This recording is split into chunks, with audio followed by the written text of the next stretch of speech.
سے اللہ کی مدد انسان کو ملتی ہے وہ اخلاص ہے۔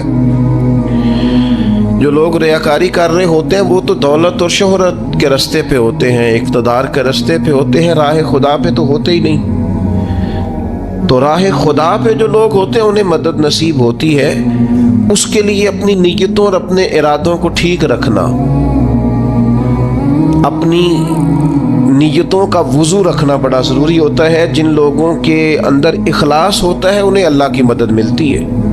جو ریاکار ہوتے ہیں، تصنع بناوٹ والے ہوتے ہیں، وہ تو صرف ماحول کے اندر اپنے حق میں رائے قائم کرنا چاہتے ہیں، ان کو مدد الہی کیسے ملے گی؟ چوتھی بات یہ ہے، نہ تم نے گھبرانا ہے، نہ غم زدہ ہونا ہے، غالب تم ہی آؤ گے۔ غلبہ تمہارے نصیب میں لکھا ہے، شرط صرف اتنی ہے، ان کنتم مومنین، اگر تم کامل مومن ہو تو۔ اگر تم مومن ہو تو غلبہ تمہیں ملے گا، فتح تمہیں ملے گی، مدد تمہاری کی جائے گی، شرط یہ ہے کہ تم کامل ہوگے۔ اور دوسرا فرمایا والذین جاہدوا فینا لنہدینہم سبلنا، جو لوگ ہمارے راستے میں جد و جہد کرتے ہیں ہم ضرور انہیں راستہ عطا فرما دیتے ہیں۔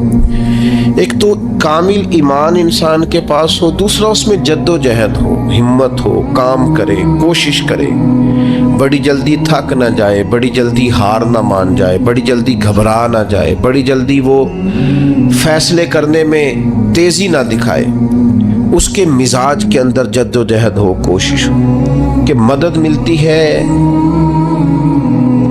نماز پڑھنے سے، اور مدد ملتی ہے صبر کرنے سے۔ جلد بازوں کو، بے صبروں کو، کم ہمتوں کو مدد نہیں ملتی۔ جو حکمت سے زیادہ جذباتیت کے قائل ہوں، تدبر اور فہم و فراست کی بجائے جلد بازی ان کا مزاج ہو، ان کو مدد کیسے ملے گی؟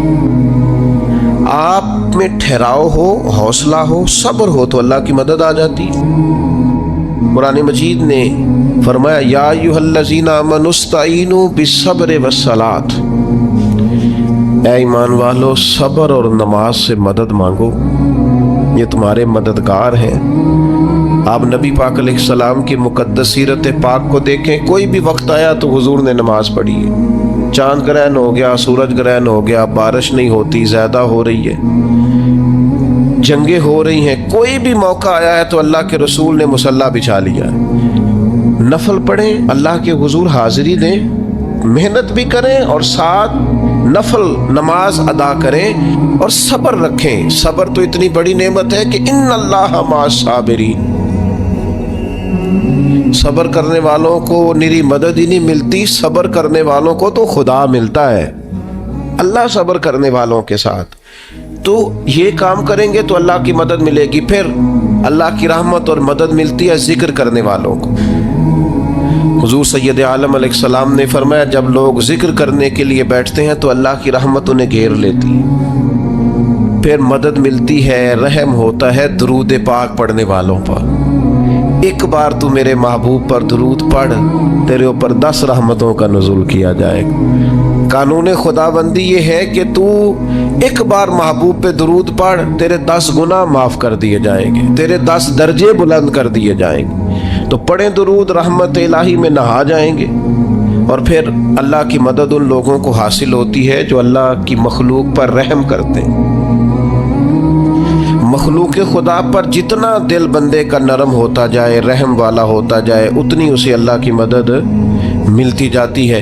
نبی پاک علیہ السلام نے فرمایا تم اللہ کی مخلوق پہ رحم کرو، اللہ تمہارے اوپر رحم فرمائے گا۔ اللہ تم پر رحم کرے گا، تم مخلوق خدا پہ رحم کرو۔ تو یہ چند چیزیں ہیں جن کی وجہ سے انسان کو اللہ کی مدد ملتی ہے، ان کو اپنایا جائے، ان کے مطابق اپنی زندگی کو ڈھالا جائے، مدد الہی نصیب ہو جائے گی۔ ایک چھوٹا سا پہلو دوسرا بھی آپ کی خدمت میں عرض کرنا ہے۔ جس طرح کچھ چیزوں سے اللہ کی مدد اور رحمت حاصل ہوتی ہے نا، اسی طرح کچھ کام کرنے سے اللہ ناراض ہو جاتا ہے، اس سے مدد الہی دور چلی جاتی۔ سب سے پہلی چیز یہ ہے کہ جب لوگ اللہ کی یاد سے منہ موڑتے ہیں نا، تو اللہ فرماتا ہے ومن اعرض عن ذکری فإن له معیشۃ ضنکا، اگر تم میری یاد سے منہ موڑو گے تو میں تمہارے لیے زندگی تنگ کر دوں گا، تمہاری معیشت تنگ ہو جائے گی اگر تم نے میری یاد سے منہ پھیر لی۔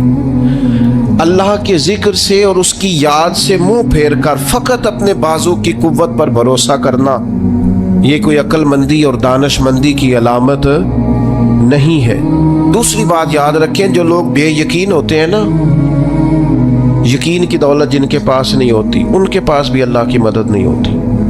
اللہ کی مدد تو یقین والے لوگوں کو ملتی ہے، جن لوگوں کا یقین مضبوط ہوتا ہے نا ان کو مدد ملتی۔ اور پھر جو مستقل ڈیوٹی کرتے ہیں، مستقل تھوڑا سا کام کرنے کے بعد جو تھک جائے، تھوڑی سی کوشش کے بعد جو پریشان ہو جائے، ان لوگوں کو اللہ کی مدد نہیں ملا کرتی۔ اللہ کی مدد ان لوگوں کو ملتی ہے جو مستقل کوئی کام کرتے ہیں، جو کوئی ڈیوٹی کرتے ہیں، جو کوئی کام سر انجام دیتے ہیں۔ اسی طرح جو لوگ مستقل کام کرتے ہیں انہیں مدد ملتی ہے، جو مستقل مزاج نہیں ہوتے انہیں اللہ کی مدد نصیب نہیں ہوتی۔ ان الذین قالوا ربنا اللہ ثم استقاموا تتنزل علیہم الملائکہ، جن لوگوں نے کہا اللہ ہمارا رب ہے پھر وہ اس پر ڈٹ گئے، یہ وہ لوگ ہیں جن کی مدد کے لیے اللہ فرشتوں کا بھی نزول فرما دیتا ہے، اللہ فرشتوں کا نزول کر دیتا ہے ان لوگوں کے۔